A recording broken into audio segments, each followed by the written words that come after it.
ये 10 लोगों का काम नहीं। तेरी पगार कितनी है तो बात कितनी करता है? सत श्री अकाल बाजी।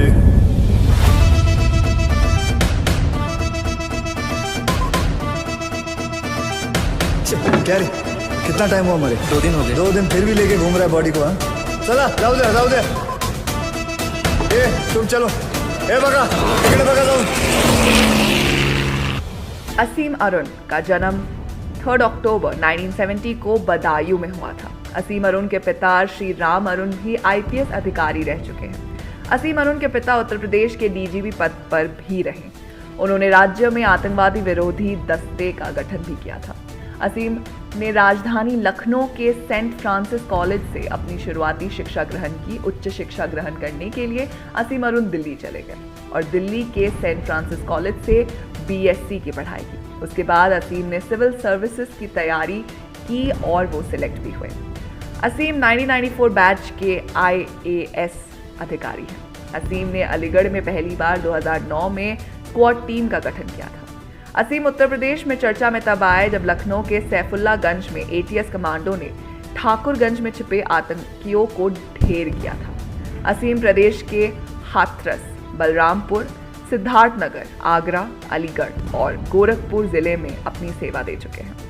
असीम ने डायल 112 के प्रभारी के तौर पर 2 सालों तक कार्य किया। वही असीम आतंक निरोधक दस्ते यानी ATS के प्रमुख पद पर भी तैनात रह चुके हैं। IPS असीम अरुण ने उत्तर प्रदेश विधान सौदा के जो चुनाव थे 2022 से पहले VRS लेकर भारतीय जनता पार्टी में शामिल हो गए। जनता पार्टी ने उन पर विश्वास दिखाते हुए उन्हें कन्नौज विधानसभा सीट से मैदान में उतारा। असीम ने कन्नौज में लगातार 3 बार के समाजवादी पार्टी से विधायक रहे और अनिल दोहरे को हराकर जीत हासिल की। चुनाव जीतने के बाद असीम अरुण की किस्मत ही चमक गई। असीम को योगी सरकार में राज्य मंत्री स्वतंत्रता प्रभार बनाया गया।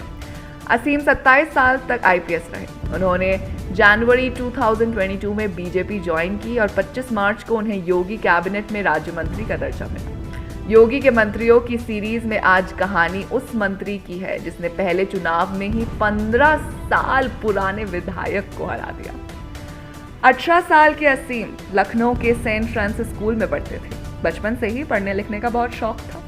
उनके पिता श्री राम अरुण एक IPS अधिकारी थे। वे असीम को भी अपनी तरह अफसर बनाना चाहते थे। 1991 में असीम ने BSc की। उसके बाद अपने पिता का सपना पूरा करने के लिए सिविल सर्विसेज की तैयारी शुरू कर दी। वो परीक्षा में पास भी हो गए। उन्हें 2 जनवरी 1995 को इंडियन पुलिस सर्विसेज में शामिल किया गया।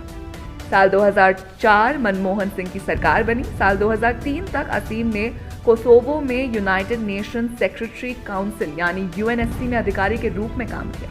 उस वक्त से ही असीम को एक दमदार पुलिस अफसर माना जाने लगा। इसीलिए उन्हें मनमोहन सिंह के सबसे नजदीकी सुरक्षा अधिकारी यानी SPG में तैनात किया गया। उन्होंने 2008 तक ये पद संभाला। साल 2009 असीम की पोस्टिंग अलीगढ़ में थी।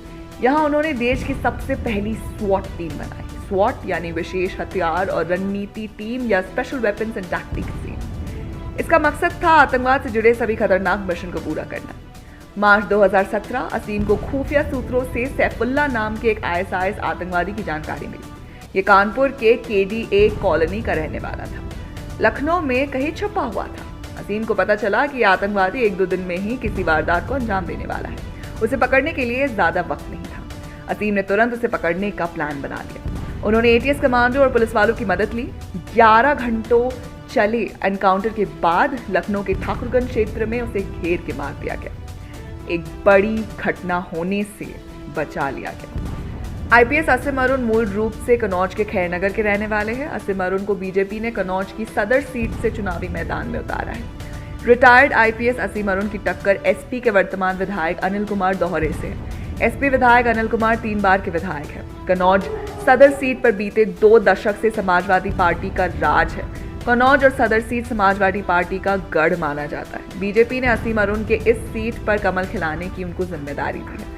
वही 3 बार के विधायक रहे अनिल दोहरे ने कहा कि चुनाव जीतने के बाद जिस तरह से भाजपा के प्रत्याशी उनसे मिलने आए, उससे उन्हें बहुत अच्छी परंपरा शुरू की है। इससे राजनीतिक परिवेश में जो जीतने के बाद हारने वाली पार्टी के कार्यकर्ताओं से घृणा करते हैं वो खत्म होगी।